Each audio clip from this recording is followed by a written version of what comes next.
5 there. Let me work.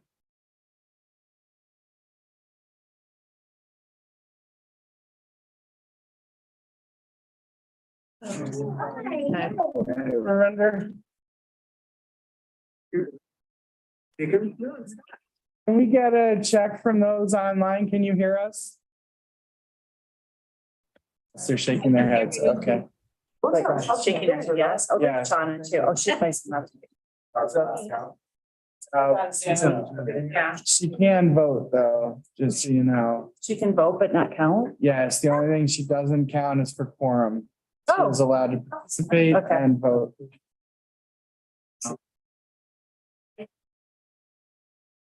Sitting back. Not in this room.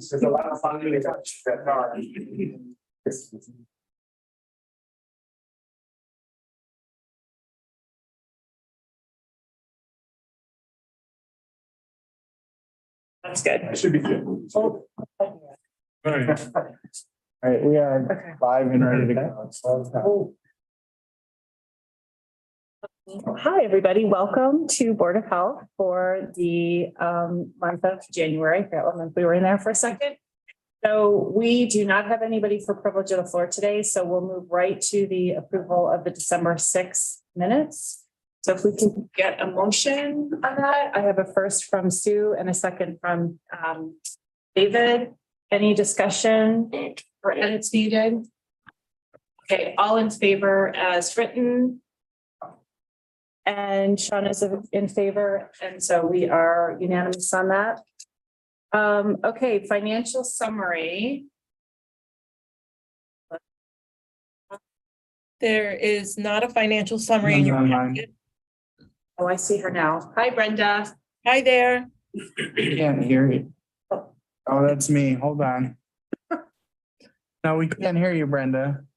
There's no financial summary in your packet. Can you hear me now? Yeah, those need to be turned on.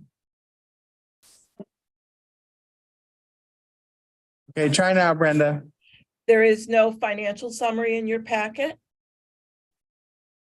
Can you hear me? And It's true.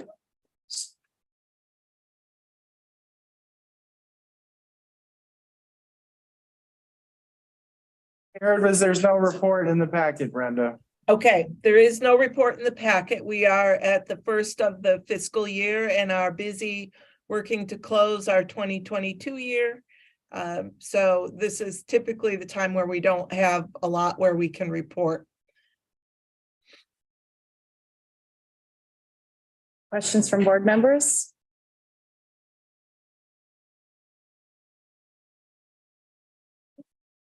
Okay. All right, Frank, What? you're next. Oh. Honestly, I don't really have a lot to report. January has been kind of a whirlwind. I missed a good bit of work due to some health issues, but I'm be happy to answer any questions anyone has. Questions from board members? Just how did the rollout go? Up to Sound of Whole Health? Yeah, I think it went well. We've done we did a press release initially to the public. We've been doing some work with staff. We have a new letterhead that we're rolling out. We have a video that's close to being published, which is a video of me with me talking with some pictures of the department and the work that we do that's going to be on our website, kind of as an introduction to what it is. We're working on a partner letter that'll be going out. We have a new flyer that just got the finishing touches put on it. So we're going to get that printed probably later this week. And then that will go out to all of our community partners with a letter kind of explaining what we're doing. We're working on some paid media, both radio, newspaper and bus ads. So that'll be coming in the next couple of weeks, month, to kind of continue the conversation around it. The CHA and the CHIP will be finalizing later this month, and we're going to do some information around that because one of the priorities is promoting mental health and preventing substance use disorders. So it kind of ties into the same idea. So there's quite a bit going on around it. Still working with the county facilities folks on getting the name on the buildings changed physically. So we've got some work. But I think generally speaking, we've made the transition. I think everyone is still adapting to what it means to kind of change the name. We've given some proposed language to folks for how to answer the phones. We have new email signatures for folks that has the new nomenclature on it. So we're trying to put it, wherever we can. It is my intent to almost erase mental health department and public health department completely in order to replace this, because as long as it's still there, people will hold on to it. So we're trying to make all of those adjustments that we can. But I think generally speaking, it's gone well, and there's some good work going on around integrating of services. We have a team that's working on the referral process internally and mapping out the different programs that share clients in the building. We're getting closer to putting some mental health services in the empty wing over here as well. So there's quite a bit of work going on around it, on top of maintaining everything else that still needs to get done. But I think generally speaking, it's gone okay, with a couple of hiccups here or there, but it's going well. And I've done several interviews, both radio and print as well. So our communications group's been working full press to try to get the word out. Will be separate, but do you have any idea if anything will change about how we're working, or are we going to try to make tighter connections and just be status quo for a while? Yeah, I mean, that's kind of up to you all. I know that we kind of have to put that on your agendas to make that happen, and we haven't quite gotten there yet. The bylaws still aren't completed because we're still waiting on the legislature to make their decision on term limits and such. But I think anyone that has an interest and has some energy around helping the boards work together, that energy would be well appreciated, because it would help us kind of move that forward in whatever manner you guys wanted to. So.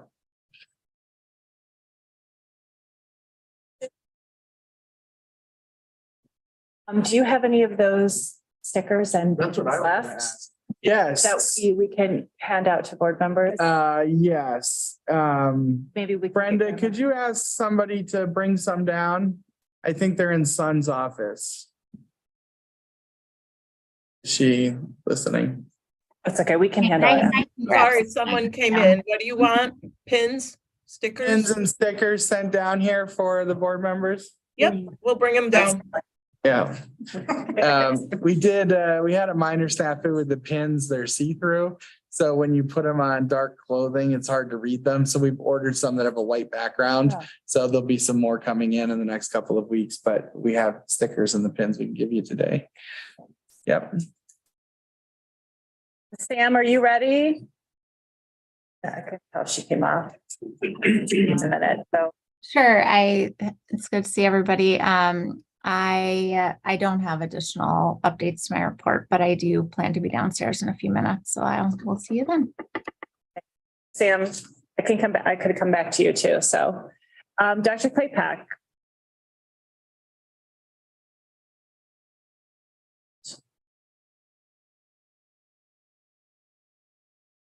Right, Rachel, I'm going to go to you until. Food truck pulled up.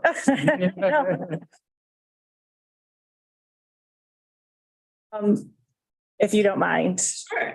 I don't have any updates to my report. We are gonna later talk about this policy that I brought before. Okay, children for special health care needs. I have nothing to add to the report. Nothing new to add there. And is our county attorney with us? I didn't see He him. is not. He's not, right? Okay, not online either. And then Liz, anything from environmental health? Yes, I apologize. We haven't been getting our highlights together for the Board of Health. We distributed the parts of them today for this month. So you should have those in front of you. We have had several resignations. Two of our support staff, three of our support staff have resigned, one effective today. So that's a challenge. We are we're going to be, we have started a search beginning processes for an AA3 and a senior account or senior account typist, which is higher level positions than the ones that were vacated. And they are reportedly hard to fill. So we're expecting to be challenged for a while, unfortunately. We also had one environmental health specialist resign. I forget when her last day was, earlier in January. And we looked at the organization and workloads within environmental health and are doing some restructuring. We are going to fill that position with a senior environmental health specialist, a managing position. We think that will help with some of the issues that we've had at the management level, and hopefully not push everything down to the environmental health specialist level. So we have not, we're just starting the process for that. So that search will be being conducted shortly. But anyway, we're down staff, which is challenging. To ask is that their grassroots had a misconception of what we were expecting on one of the requirements.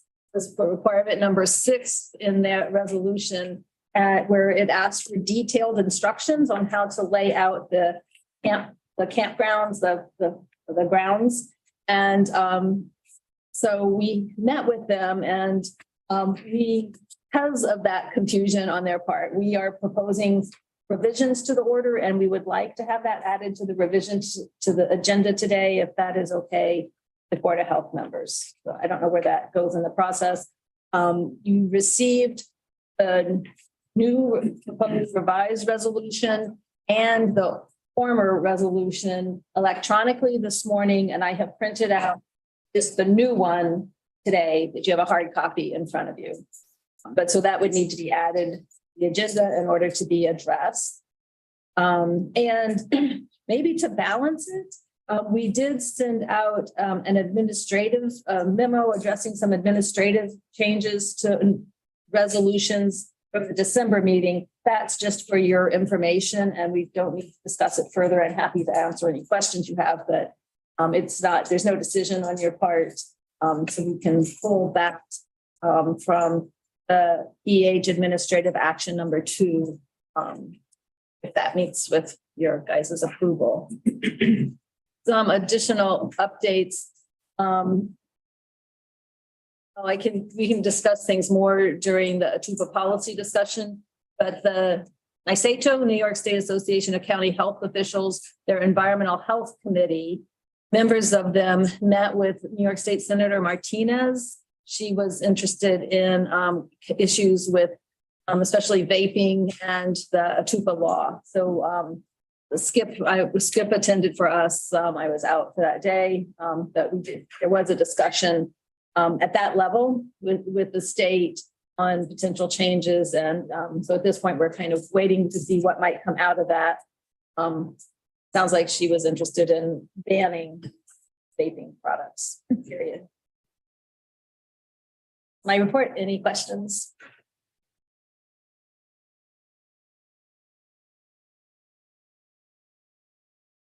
Have any questions? Any idea, like, what would the timeline be for banning vaping? Like, is it months off, years off? Absolutely none, right? I mean, because this is at the point where they're talking about a bill, which would have to get both chambers. And so it's not short term. I do not see it being a short term solution. And they were also including cannabis in this. If that's the case, I would think that's quite the complication. And having interest is there. one legislator having an interest in doing something is a far cry from there actually being legislation being approved by either house and then the governor. So I think it's early stages of any conversation. But encouraging. Yeah. Nonetheless.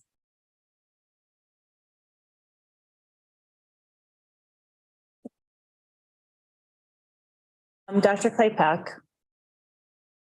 Oh, good afternoon. Hi, good afternoon. I just add a couple of comments to my board report.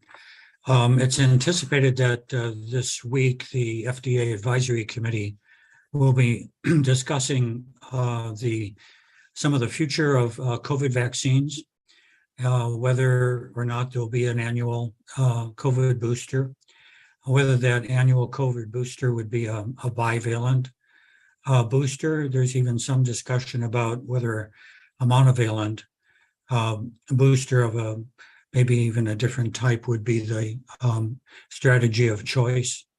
There are a lot of balls up in the air about this issue.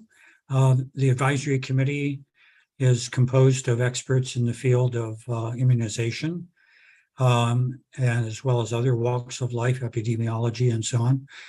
And they're hoping to have a robust discussion about this. That's something you may see coming out in the next week or two. A question came up this past week about whether our antigen testing is able to detect the most recent variant that really started to rise up in December and now is the major, by far, variant in circulation. And as far as one knows, it does. All of this is a repetitive scenario with variants that takes time to collect real-world data. That early preliminary data gives us an indication of what the situation is with regard to vaccine efficacy or whether a testing modality is still valid. We haven't been disappointed in the past. The early preliminary results have held up as time goes by. And this go around, the efficacy of the vaccine to protect people from hospitalization and death is still felt to be robust. And the antigen testing kits are still felt to be able to detect it. So, of course, it takes longer to get even more solid proof, but that is the real world, and that's the real world of biology. But there is no reason that people should hesitate getting their booster vaccination. Our rates are still only 30% in this county. That's markedly less than it should be.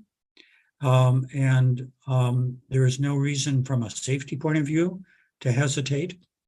And it's still a miserable disease to get, and still can give you issues you'd rather not have. The current picture on COVID is somewhat encouraging. The latest data nationally from the CDC does show that cases seem to be on a decline. The last 14-day change is about 29%. There are, however, 487 deaths per day, which is a rise of 4%. As you'll recall, typically deaths delay or lag case behavior. 487 is a far cry from 300 and thereabouts, which we were experiencing in early December.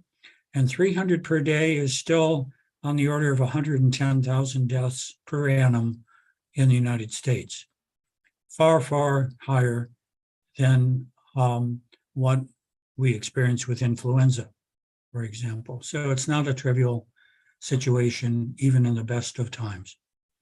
There's still, as of the latest analysis of data, the end of October and the middle of November, you're still 6 times more likely to die if you are not fully vaccinated, and you're 3 times more likely to become infected.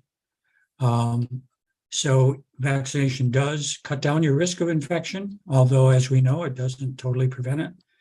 But it certainly helps us a great deal in saving our lives and keeping us out of the hospital. So that's the latest update on the COVID front. And if there are any questions on my report, I'm glad to hear them. So, Dr. Klimpak, I don't know if this is you or Rachel or just a general question. I noticed that when the numbers started to rise in the community, the health department did do another press release, just kind of warning about the variant that you were finding, et cetera. And I know that you all had told us at the last meeting that you were making changes as well. Like you were kind of backing away from some of those notifications, like that your dashboard and things like that were only being updated weekly. But so what's the moving forward? Are you going to continue to issue press releases when there's sort of a rise, or at some point is that going to stop too? Or you Well, yeah, well, Frank certainly can speak to the general picture of that, and Sam. But we recently had a discussion as we were looking at the COVID-like illness primary care surveillance network taking a pause. That pause and the reason for it in my report to you, so I won't repeat that. But in our discussion, we talked about what that surveillance network might be able to do for us in the future after we go off pause as an indicator of what COVID is like in the community. And to some degree, as we see these rises and falls in COVID, with each upswing, it becomes potentially a teachable moment for reminding people what we know preventively works. Masks and distancing and hand washing for influenza, for example, and RSV, et cetera. So there is potentially some utility. On the other side of the coin, if you sound your trumpet too often, people become tone deaf. So there is a balance to these things, and perhaps Sam or Frank want to speak to that.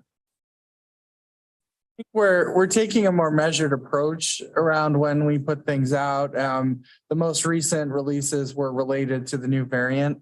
So there was new information released from the state about 50% of the cases being that new variant. And we were getting feedback from social media and other sources asking about the variant. So those things coupled together are really what, prompted the need to say something about it.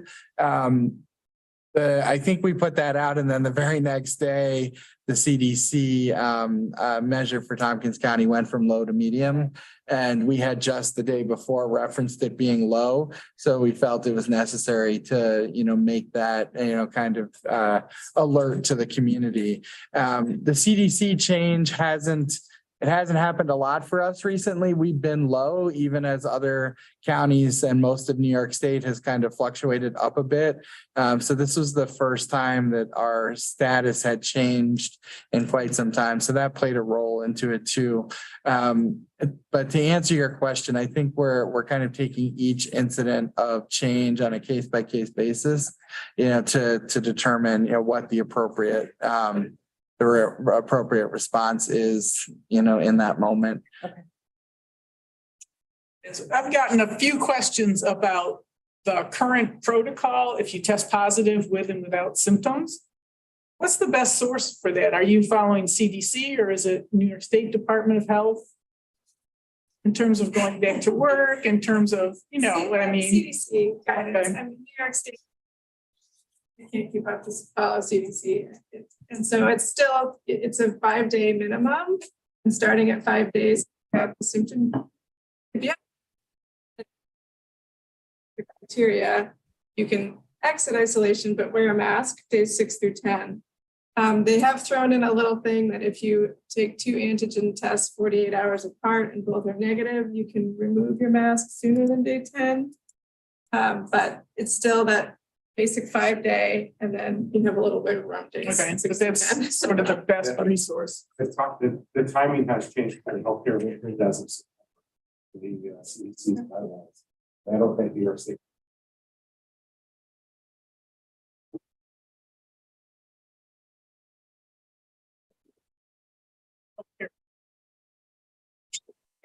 Because we're wearing masks and the regular public isn't, so I'm not really sure. Yeah. And there's still a requirement in healthcare settings in New York that are regulated by the state to wear a mask to hospital, for example. So yeah. I think we're generally following the CDC guidance unless the state has something specifically more stringent. Because we're all confused at Cornell about what. Classes started yesterday and we're already seeing students, testing positive. The sense that we're getting is that the university is pushing it under the rug, but sort of, and just like not, it's something that they don't really want to talk about.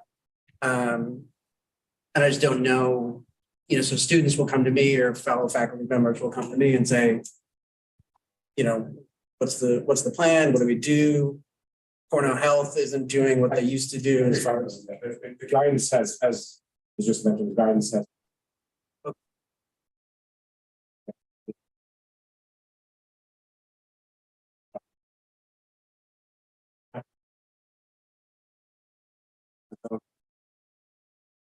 Of the check, Daily that check, actually, the only thing that changed about that last fall was that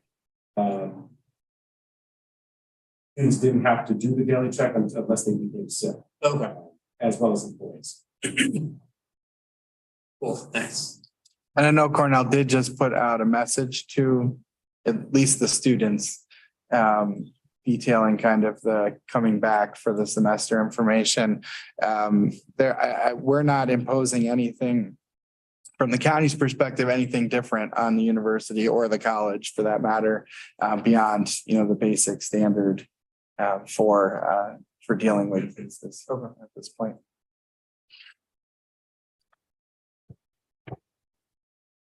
Else. And I don't think Harmony is here, so I wasn't sure if has there been a CSB meeting or anything to report on from that? There was, but I was not at the CSB Okay. meeting, so we'll follow up at the next one. Harmony Okay. is out today. Okay. Also, can I add one more thing to my report?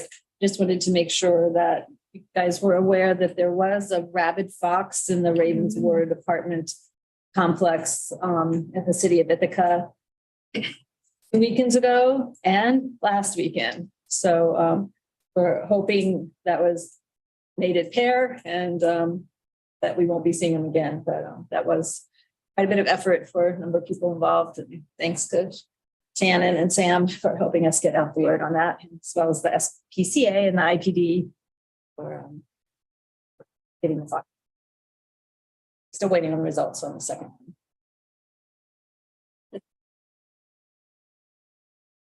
one. Fall Creek, so we saw everyone down there super busy. I think it was like every police officer and animal control person in the city down there, so that was great. Okay. Anything else on the administrative reports? Just one thing to mention, as you guys know, Shelley Camizzi retired 2 years ago now as my administrative assistant. And I am happy to say that I have now filled that position. It is a new title. It is called Whole Health Planner, and it is less administrative support and more project management support and was designed as such. So Zoe Lincoln has accepted that position. You may know Zoe, she's one of our fellows and has been working on some projects already, like opioid overdose task force and the zero suicide initiative. So she's had some experience with us already doing kind of the work that I hope this position will have. And so I'm excited to have her on board, but you'll be seeing more of her as time progresses and she gets more involved in some of these projects. Strategic planning will be a focus for her to help us kind of start to manage that.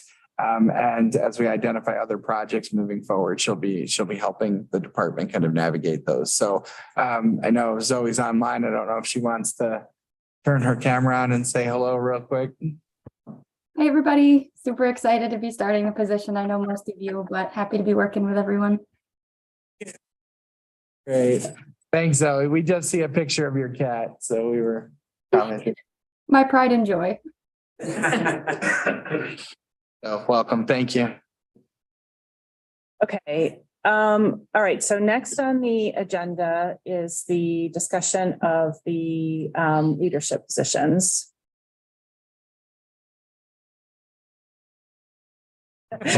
So why don't you let me know how many emails you got from people volunteering to? My inbox is just full of email, but none of them from the Board of Health members about leadership position.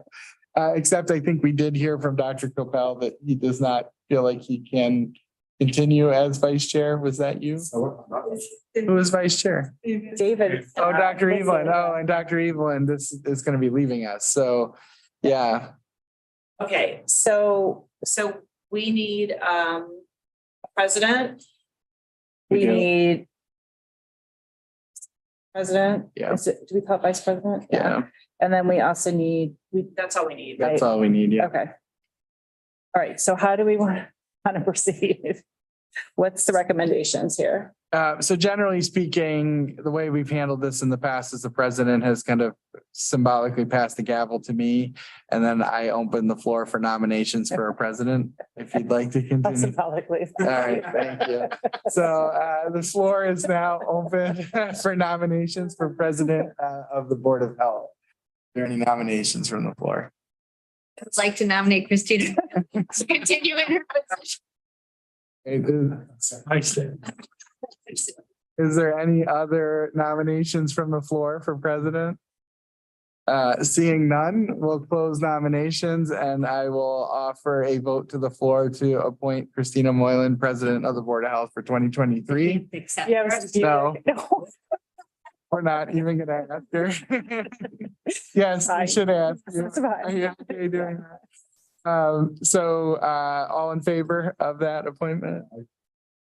All right, Shauna's hand is up. All right, so that is unanimous and I will hand the gavel back to our 2023 president. Okay, great, thank you. So now can I open the floor for nominations for Yes, vice that's what president? you should do.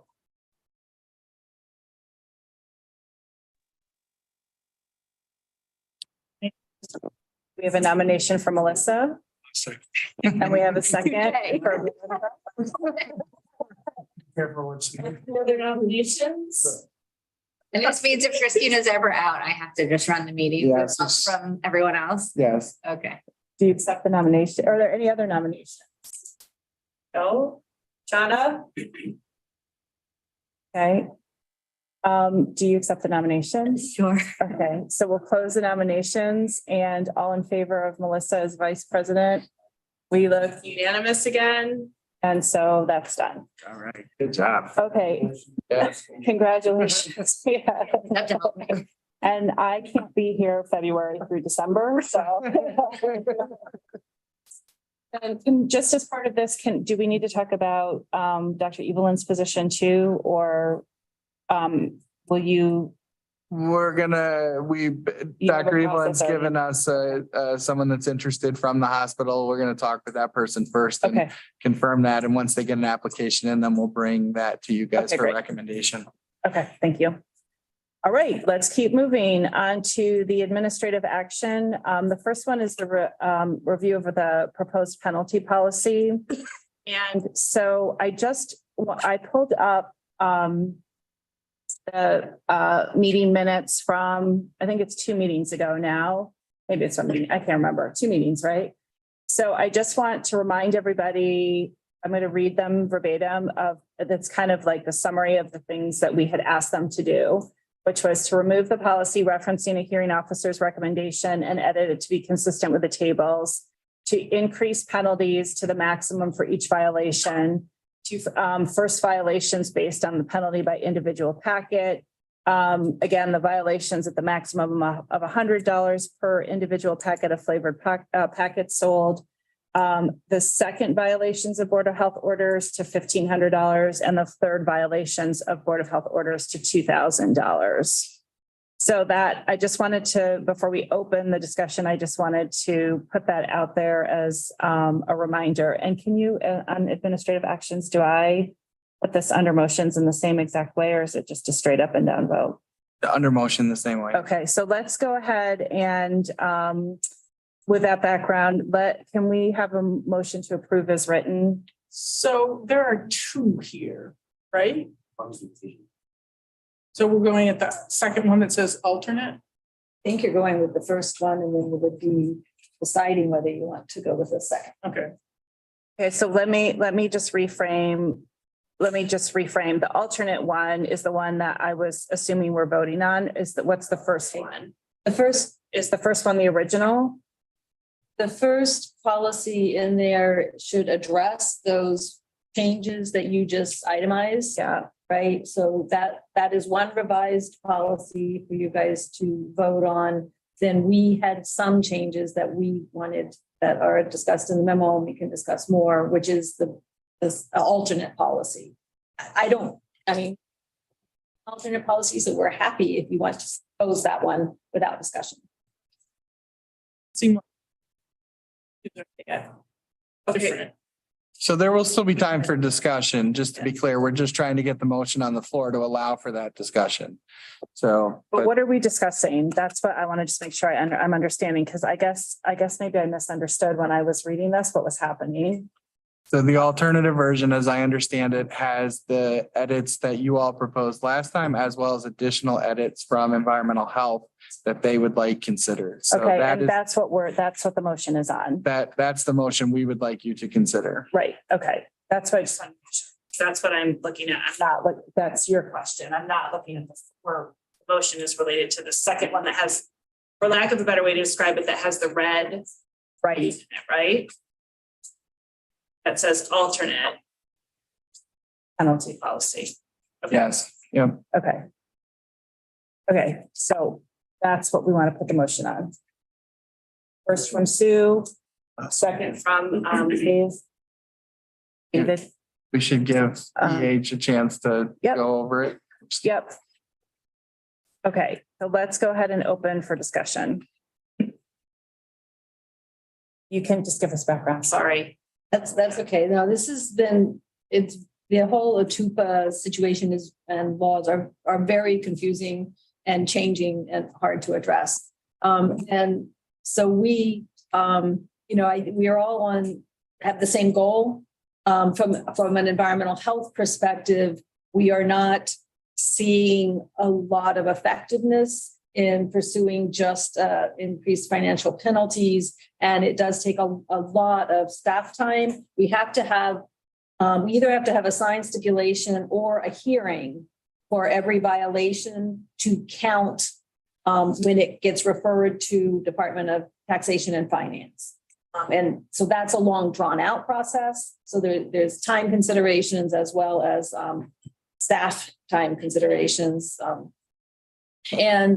And then we've also had, we had 2 facilities that November that did not sell on a reinspection. So we also would like to be able to kind of acknowledge that and not necessarily treat them with this in the same manner that those that continue to violate. So those were those were some of the things that we were considering. There's the confidentiality issue of staff, that the more we go out, like we're sometimes having to make multiple visits to get a sale and then to count how many products and stuff they have there. So there's also confidentiality that they'll start recognizing us more. We do have limited staff available to do this. So we're trying to, we would prefer to like be able to limit the process to 2 hearings and to have flexibility if somebody doesn't sell and to focus on getting as fast as possible, getting violations. So going out and having the initial violation, going out and doing a repeat before coming to Board of Health. So it's kind of a change in procedure. I think wanted you guys to be on board because it will affect how when you see things. And then if they sell the second time, then we would come to Board of Health. But we would continuing to try to, when we do visits, if we get 4 violations, then we can do a hearing and take them to, assuming that you guys supported, the hearing officer supports it, that we find that the violations are found to have occurred, then we can do the referral to Department of Taxation and Finance for a 1-year revocation of their license. So if someone gets inspected and they're in violation and you don't come to the Board of Health, does that mean that they can't be fined at that point in time? The only one who can assess fines, you can do that, assess that fine at a later time. They would not be, right? We have to go to the board for the fine to be assessed. But with our other programs, we typically do 2 inspections Okay. before we come to So the would Board of we Health. So it's strike kind of one, considered, And they just yes. get warned and then Yes. strike 2, And then, they would be in trouble. yes. And can you, and then that would still be considered a second violation in terms of Correct. how much they get fined and how many points they get, They don't get points for selling vapor products. just They- to minors. Yes, they get points for selling to minors. Changes I'm talking about are just for selling vapor products. We would continue to handle sales to minors in the same way. Elizabeth, you said you wanted to do something, recognize the people who, when you re-inspected them, they said, no, we don't sell those products anymore," or whatever. So that's, Is that the lower limit? that's the lower, that we would lower the fine So if to a I- lesser penalty. So on the, And the penalty in these cases depends on how many products they're selling, right? So, or how many products we observe. So it could be a limited amount because they certainly do seem to be making it more difficult to observe products. And I know we talked about that at length at the last meeting, but there's really no way around that in terms of staff hours and, And the law, yeah, the way the law is written. because it does seem unfair for people who are just a little bit sneakier, catching on the number of products matters. Okay, but some of the procedure that you just talked about actually isn't totally written out in here, right? Like that we're gonna go once and then a second time, and then basically you're capturing that with the edit in table 2 in red. Yes, Okay, yes, because the board, we typically handles our policies. right. Right, and we like more flexibility to be able to modify procedures if we need to. Right. So yes. That's why I just make sure we understand that those procedures she's talking about, that's a level of detail that wouldn't be captured in the policy. And so the policy is is what's going to happen once you've run through your procedures, right? Correct. So it's all captured in the little bits of red type. Right. Okay. Just while folks are thinking about things procedurally in the future, if we're gonna have last minute documentation, we either need to have it in color and or the color needs to also be italicized, because for those It is. not Not in in the packets. the printed versions are black and white. And so There aren't any. Oh, in the packet. The Yeah. packets, yeah. Oh. so it might, yeah, we either need to print them in color or have it italicized as well as in color so that it's discernible for folks. We're Okay. just having a little trouble keeping over here. Okay, so then can I just, I want to help make sure that they know. Screen if that helps. Looking at. Oh, that's true. If you want, Here, yeah, so yeah, I got it. this is the alternate policy. Oh, you want to? Not very much, so people. And your email it? I wouldn't let you touch It's this, there's just 2 additions. That's It the is alternative. policy of this, and then the only other addition to. And then not on Is this table red right there. 2. Just make sure you're in the alternative policy. not- Got it. Yeah. Okay. So this one, that's the Yep, yep. addition, and then on yours, on that 1 page over, it's gonna be Hey, you should have probably gotten it. this one. Oh, okay. I'm not sure what form it's in. It was. Okay. So it's just. Yeah.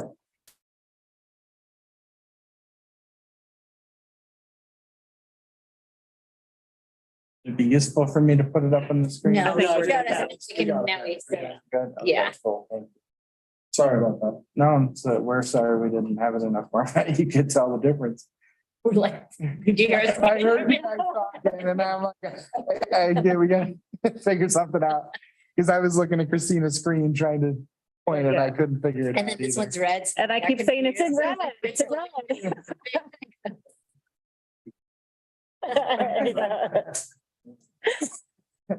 Okay, any other questions or discussion on this? Shauna, I don't want to, did you have any? Okay, I don't want to miss you from afar. I'm good.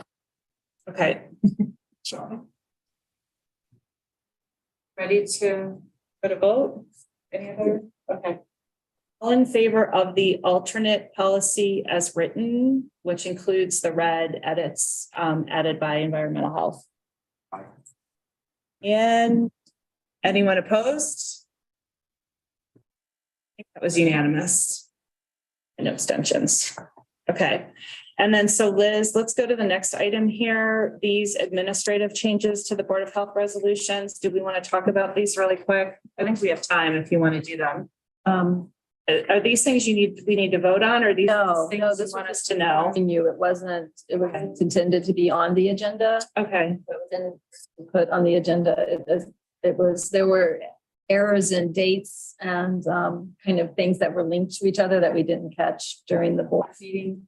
And grassroots, we were just confused over which of the many versions of the resolution ended up in the packet and made an error with that. Okay.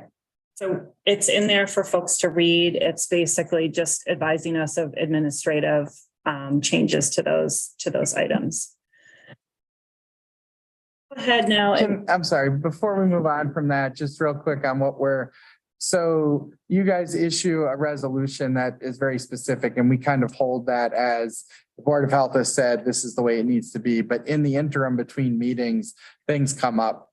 Either we find something, the date might be off by a little bit, or something came up in the situation and staff thinks there's a reasonable accommodation that could be met. We don't necessarily always want to have to wait until the next Board of Health, right, to bring a new resolution. And so we're making those accommodations and then reporting them to you. If they're generally minor. If they're minor. Significant, we would bring it back. Yeah. Some of these happen when there's no quorum. Mhm. And then things get pushed and we don't always catch, Yeah. like we have to change the penalty dates then. And sometimes in this case, there were some things that were tied to the penalty dates that needed also to be addressed that weren't caught during. So generally our approach is that once you issue a resolution, that's it, right? That's what needs to be done, but things happen in between. And so we're making some professional judgments in between about what's administrative and what isn't. And so if we don't think it is, it will come back to you all as grassroots is as a revision. If it is, we'll provide it to you in kind of this memo format. If we think it's administrative, if at any point you read something on there, you say, hey, that wasn't administrative, or that should have come to us for a vote, then please let us know that. We're trying to be as transparent as we can without flooding you with a bunch of, administrative edits to resolutions that come through. So Coordinated with both of you on grassroots, and I can't remember the other one. Yeah. Last year. And so maybe what we could do just from the agenda perspective, instead of having it as an administrative action, maybe we can just do a FY, like for your information, and it's just in there, or at the end of the packet or something. So board members do have it, but I know that we're not.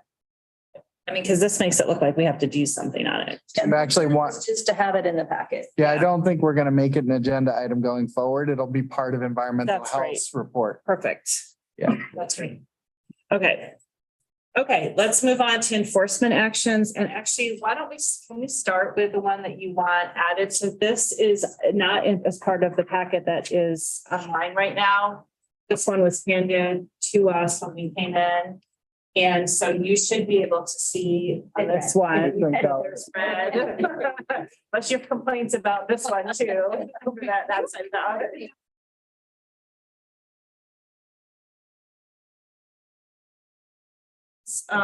Under a motion to approve as written. You have to add it to the agenda too. You want to add it to the agenda? Okay, if we can officially, do you want me to vote on adding it to the And agenda? you probably should. Okay. Yeah. So there's been a request to add another enforcement action, the revision of resolution related to the Finger Lakes Grassroots Festival. We just need a motion to add it to. A motion to add it to the agenda. Okay, I got a first and from Dave Evelyn and a second from Melissa. So it's added. Okay, so do we want to start by putting this under a motion again, have a discussion? Motion to approve as written from Sue. Second from Ravinder.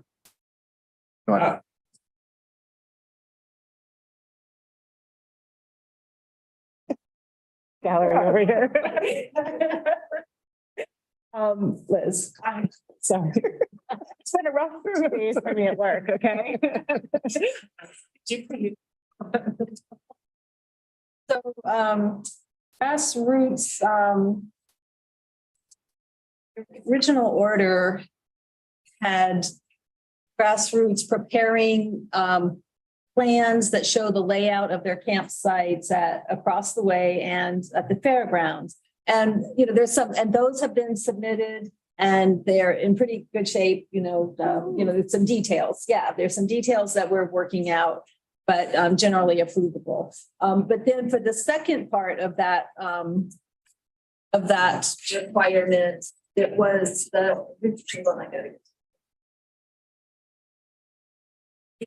language said for them to submit a plan prepared by a licensed design professional detailing instructions for laying out and maintaining the interior roadways and the campsites in the field. And they did not have the same concept of what that meant that we did. And so what they did submit something to us in advance of the deadline, but it was a much smaller scope than what we had envisioned or that we would accept. So we've had discussions with them and they recognized the differences in what we wanted and they could not prepare that by the deadline in the original order of January 15th. So, we have been having a good working relationship with them. They've been, they have, the consultants does have a lot to come up to speed with on this and are, and communicating with grassroots and stuff. So we do feel like they're making a good effort at that. And so we are okay with giving them more time. The other part of this is that if they don't get this approved, it triggers a $20,000 penalty. Right. This was one of the things where they had the contingent penalty. So we would like to have a good plan. That's our main goal, is to have a plan that hopefully somebody can take in the field and then implement. So if somebody's sick, if somebody's not there, there's something that says how this thing gets done in the right way. They've done changes.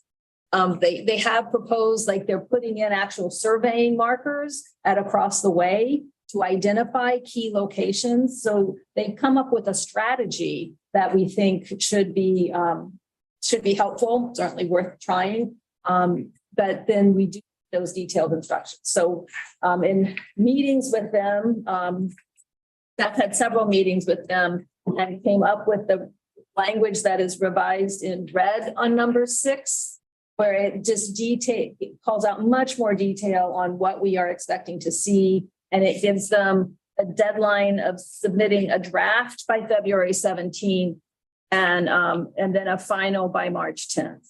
And so then that $20,000 penalty would then kick in on March 30th if they haven't submitted an approvable draft by March 10th. So in summary, we have provided more detail in number 6 to illustrate what it is you were actually looking for. And then we've made adjustments to dates, basically to provide them with the latitude to actually submit. And it looks like they've actually completed one of the requirements of the order already, which was number 5, and then 6 and 7 are in progress. Okay. By then the maps themselves. Yep. And then also just some minor updates, and it looks like it's just pulling Whole health. the whole health name since we're doing updates, which is great. Okay, any questions for Liz?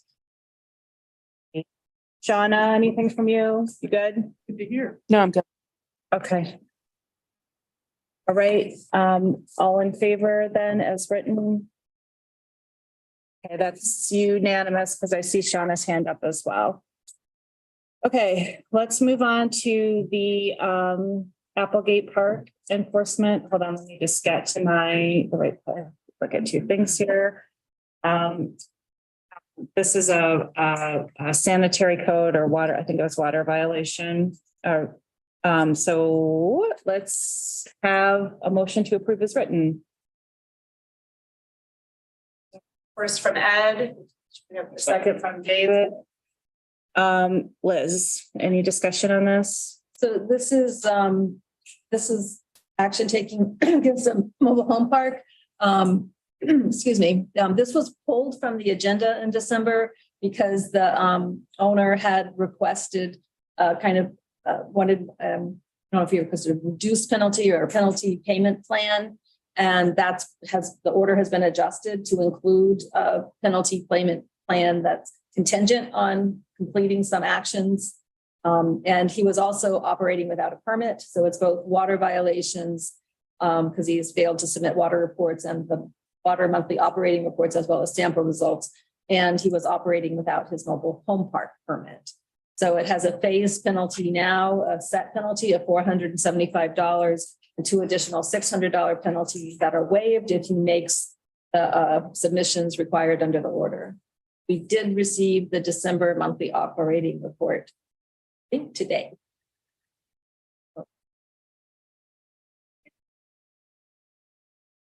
Questions? Shauna? I just want to confirm that he's in compliance right now, Liz. He is not, well, he is not in compliance with the actual requirements. He's in compliance with the order because the deadlines are passed today. So he still has not submitted his 2022 monthly operating reports, for example, or some of the other 2022 sample results. But he's in compliance with the order. The order is making him do those by a new deadline. Okay. Now, as a reason that's typical when we bring somebody enforcement, we're giving them a new deadline to meet because they didn't meet the one that was required under the law. Okay. The regulation. And so then what are the next steps when, if he doesn't meet these, would you come back to us at the point? Okay. Questions? Okay, paper is written. As a yes, that no one opposed and no abstentions, it looks like.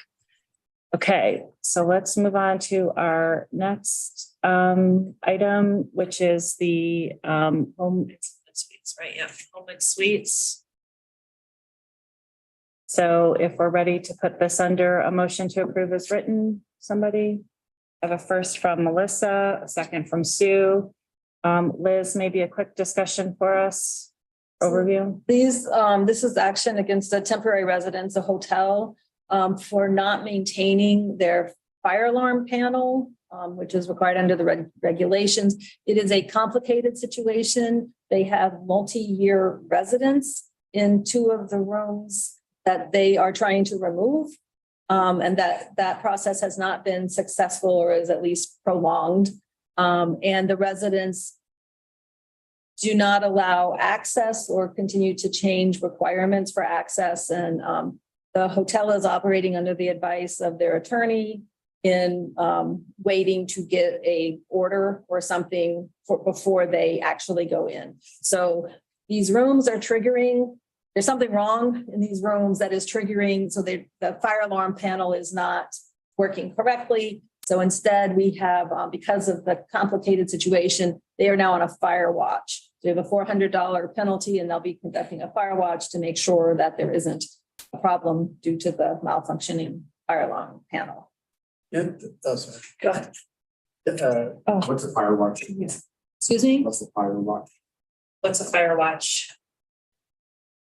They said they're on a fire watch. Okay. I have to look at the details. I know it involves people. They've been told that Provide more details. What is it, the Lansing Fire Department? Yeah, it's not by the fire department. Regular interval, I'm not exactly sure what the details are. I think it's every half hour. They have to walk in that thing of the hotel to ensure that there's no fire detected. It was developed by the fire department. We went with their procedures. Can't the So- police go in there? I think it is a possibility. The hotel is not forcing entry, Right. right?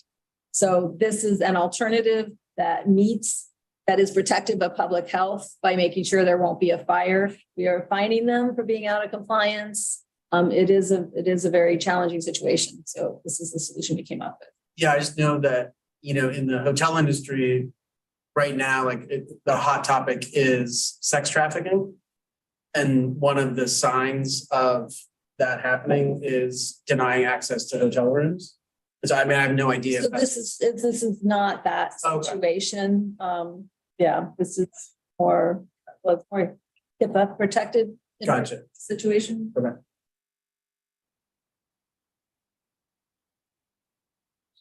I see you come up. Did you have a question?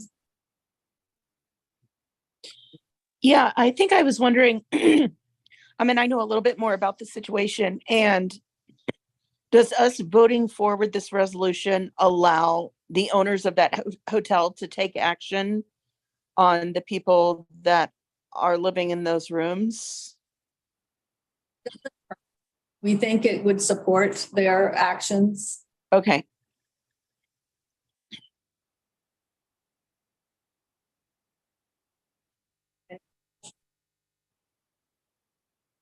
Do you think that every walking through every half hour is that gonna help if there is a fire? The fire department does. They do? Going with, yes, we've had, there have been other situations. I think there was one at Best Western where they were on a fire watch because they couldn't get parts or something to replace things during COVID, right? So it is an accepted alternative. This is very common whenever you're doing any work on your automatic sprinkling and sensing systems. So frequently, the hospital had to work on a floor or whatever. That floor would go on a fire watch, and we'd have security walk through there every so often and record that they did that. So.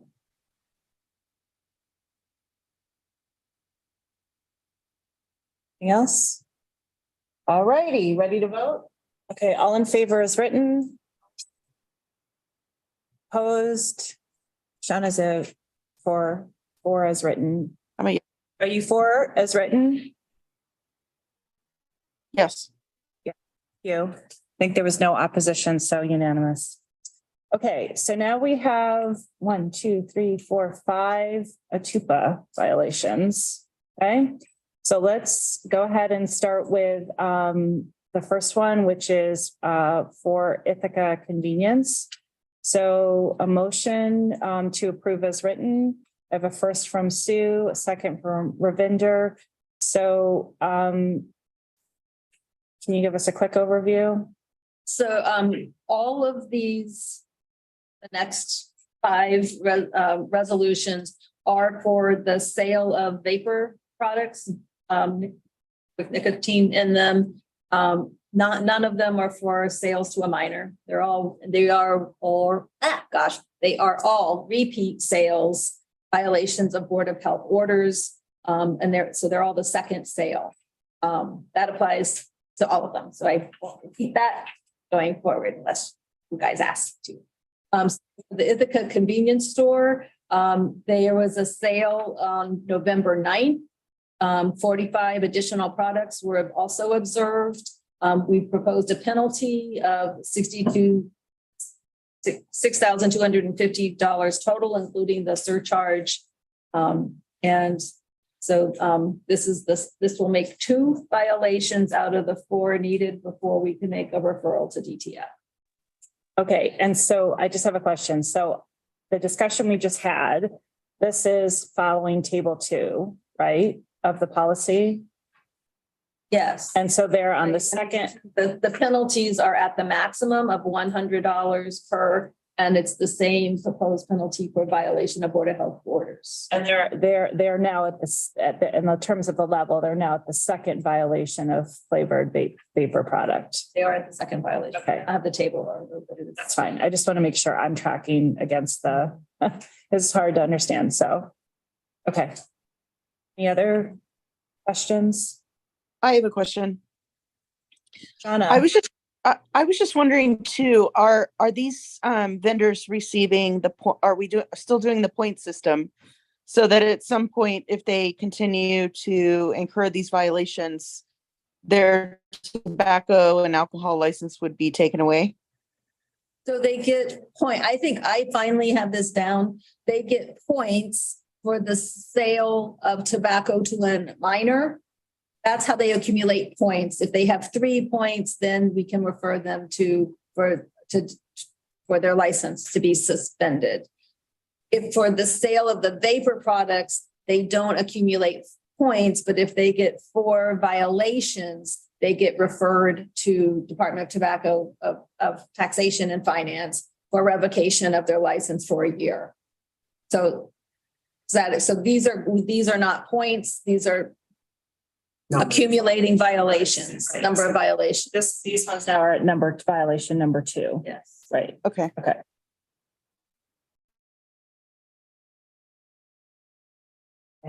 I think I'm kind of starting to get this too, which is scary, but yes. It's lessons. Okay. So no one can resign at this point.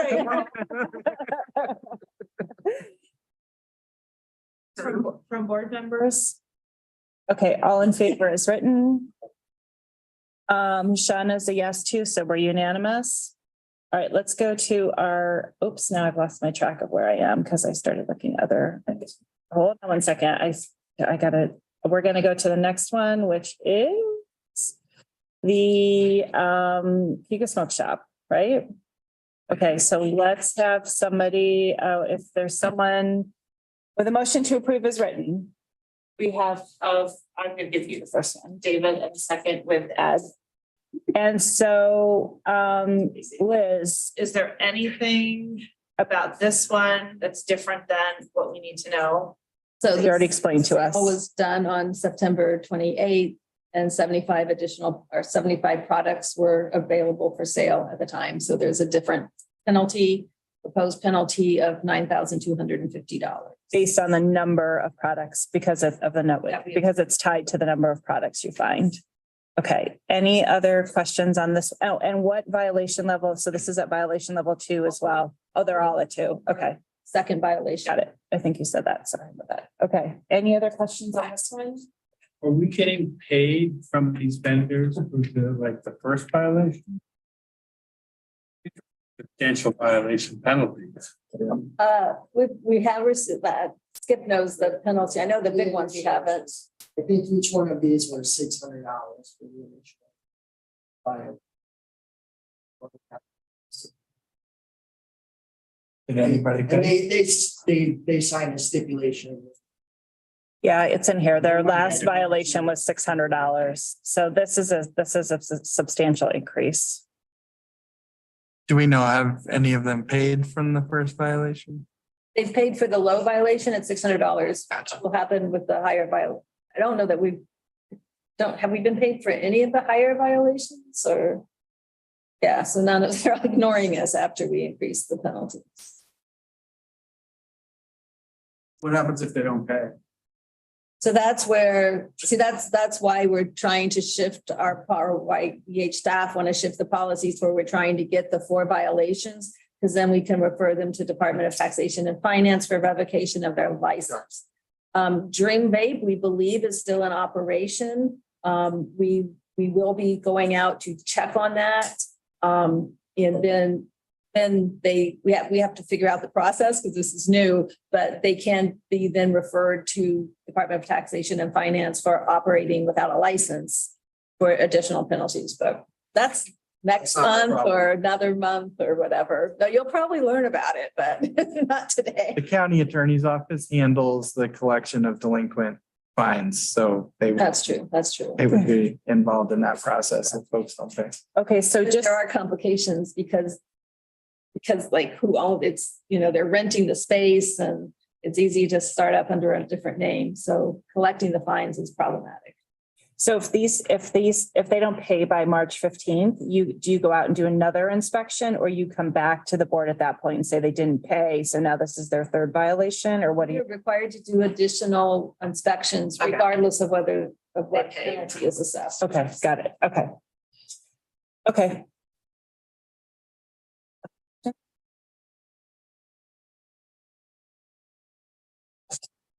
On the same one. So if we're ready, if we don't have any other questions, we can vote.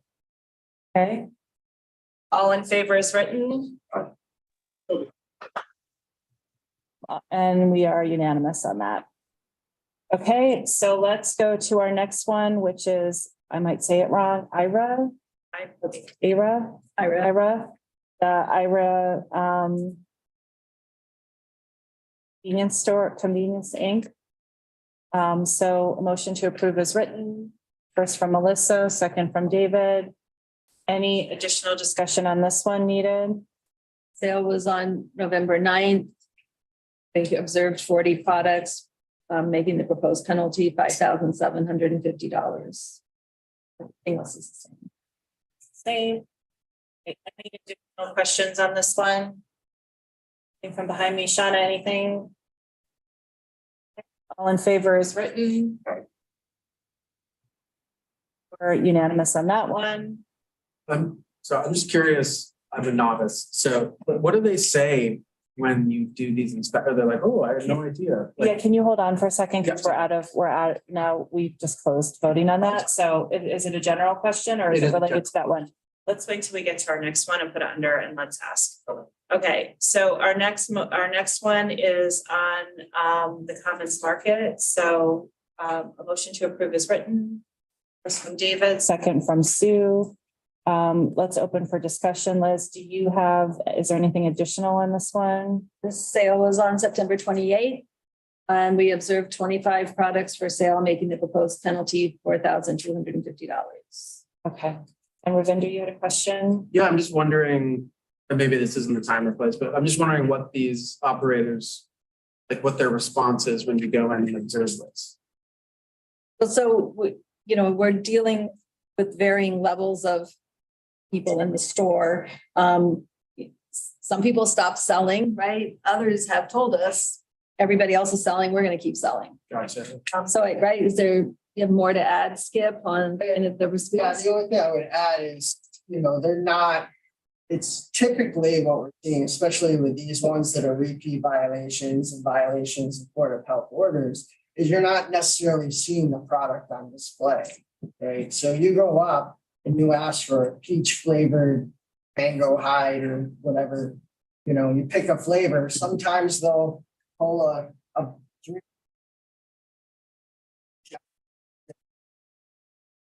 and then they will either go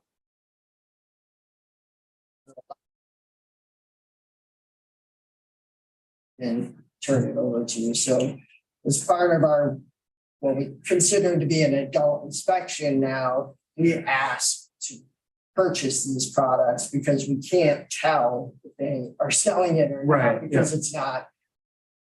Oh, it's Right, okay.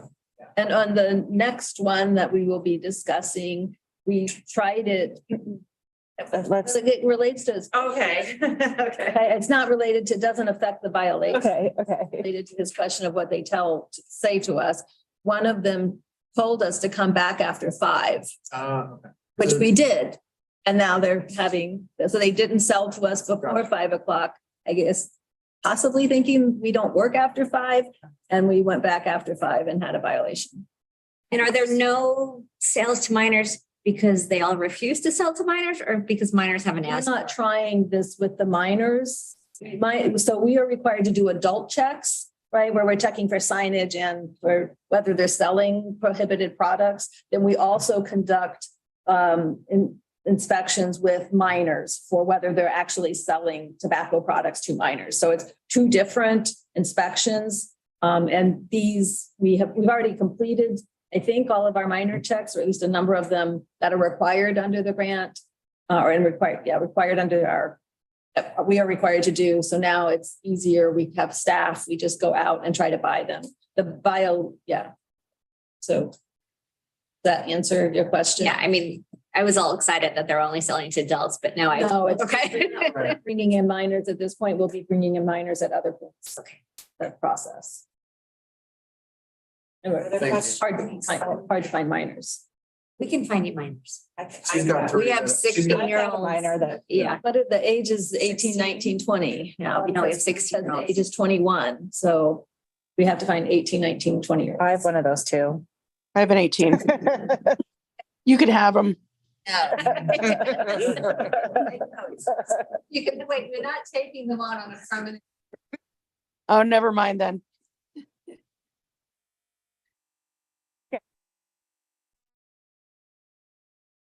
Are we ready to vote? So all in favor is written. And Shauna's all in favor as well, so we are unanimous. And let's handle our last one, which is Jason's Grocery and Deli. So if we could get a motion to approve as written. We have a first from Sue, a second from Ed. Liz, any additional discussion on this one? So this one occurred on November 16th, and there was only one additional product available. So we're seeing the evolution of penalties. So the proposed penalty is $1,950 since we're not able to observe products.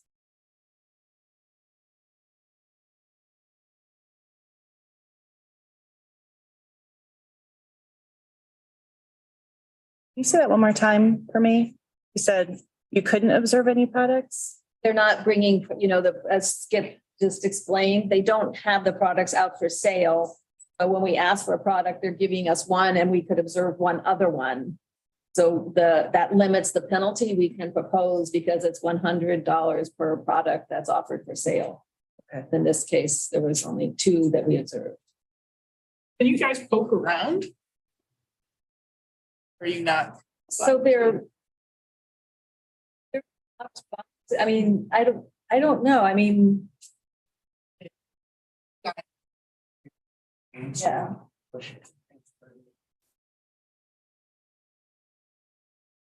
Got TV. We're not, yeah. Questions? Shauna, any questions? Good? All right, all in favor is written. That is unanimous again. Okay, thank you, Liz and Skip. So our last administrative action, there's a policy in the, in your packet release related to Narcan use in home settings. Rachel, is this you? Yes. Okay, so, why don't we do this? Let's put it under a motion first to approve as written, and then we can have the discussion. So, is there a motion to approve as written? From Ravinder, a second from Melissa. So Rachel, go ahead. Have the. So this was actually an idea from one of our nurses last summer, when there was a press release about the increase in overdoses in our area. We send nurses and community health workers into home settings all over the county. And the thought was we should provide them with Narcan in case the patient were visiting or, a family member in that home would need this. So we asked Alcohol and Drug Council to come do a training. They provided us with a box full of kits, and then we just put it into writing. So we have a policy on hand to refer to when we train new staff and what to do if you use a kit, where to get a new one, some pictures and, basic instructions. So I developed it with Dr. Feedback. We also had it approved by the CHS Quality Improvement Committee, which meets quarterly. So they approved it at their December meeting. So big overview. Questions from board members? Super useful. Yeah. And about should we hand these kits out, leave them with people? So this policy only covers the nurse carrying it and not just giving it to someone and leaving it in the home. So that is kind of what we decided to go with for now. If we would want to actually hand out the kits, there would be a different. You guys become an oof site? We could, I think. Council. To become to sign up as a provider of Narcan and not yet moved on that. I could talk to administration. Melissa, what did you, what is that? New York State has an opioid overdose prevention program. They call it an OOP site. Mhm. And you register and then they send you free Narcan. They help with trainings. I don't know. Right, yeah, we just figured we'd go through the Alcohol and Drug Council because they're already established with that. But in terms of getting new ones, as of yet, we have not had to use one, but and Alcohol and Drug Council is fine with providing us. The mental health clinic is so we can evaluate how far that reaches as far as us now being one organization. But it's something to talk about. And, sorry, go ahead. So I know, Rachel, you're for community health services. So we're establishing a policy for that. Are we really establishing a policy just for community health services, or is this for whole health? Will this policy cover the mental health? No, this policy is just for community health services because they have a particular setting that they're going into. I think the broader question about everybody carrying Narcan, we've addressed before by providing training opportunities. I think many folks in the building have Narcan. That those that were interested in it were probably due for another training because we've had quite a bit of turnover. But generally speaking, we have made Narcan availability for everyone. Independent of this because they are healthcare professionals. CHS has kind of a different approach to policymaking for that reason. These are for healthcare professionals going into the home.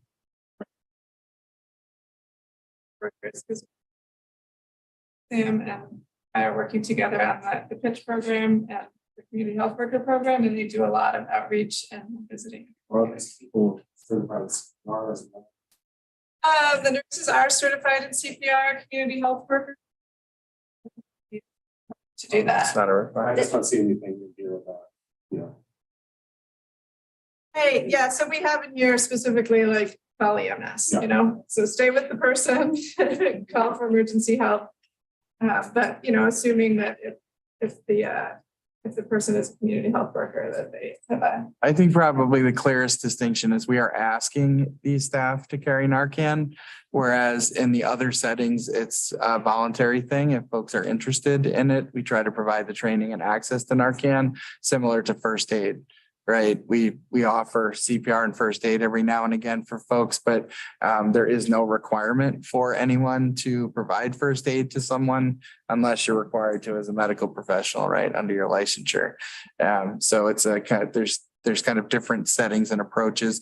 The reason we have it at mental health for the clinic is we hand it out to family members and clients that come in. So there was a definite need for that was seen there. So that's why we did it. The Drug Council and there's a couple other organizations kind of are the lead on the community training piece and giving it out similar to what they did for Rachel's group. And we didn't really want to step into that world because it kind of was covered by other folks, but we did want to be able to give it out to the clients that came into the clinic. So I think there's a lot of things like this we're going to stumble across as we, evolve into this whole health world that we're going to have to figure out where the crossing over occurs and making sure that we're consistent, across the entire organization. We're working on a training with the Alcohol Drug Council, REACH, and someone from George Jr. to do trainings for high school students. And so they're all involved. So hopefully, and they don't know CPR. I mean, I think some of them learn it in health class, but not all of them. Narcan, I think, is part of most basic CPR courses now, including the AEDs as well. The county has, I believe, placed Narcan in all of our AED locations. Yeah, so anywhere there's an AED, there is also Narcan as well. at the lobby at this building. Yeah. Can you put an EpiPen there too? Okay. Sorry. So are there any other, is there any other discussion or comments on this policy?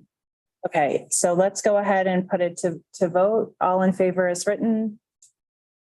I think. Shauna had, Asked she Shauna. did, she So said we've got, there's. but we still have quorum, so it's approved as written, so thank you, Rachel. And are there any other items the board needs to discuss that needs to be added that I haven't already done so? I think we do. I think we've covered everything on the agenda, so we will go ahead and adjourn for the month. Thank you, everybody. Thank you. Been following.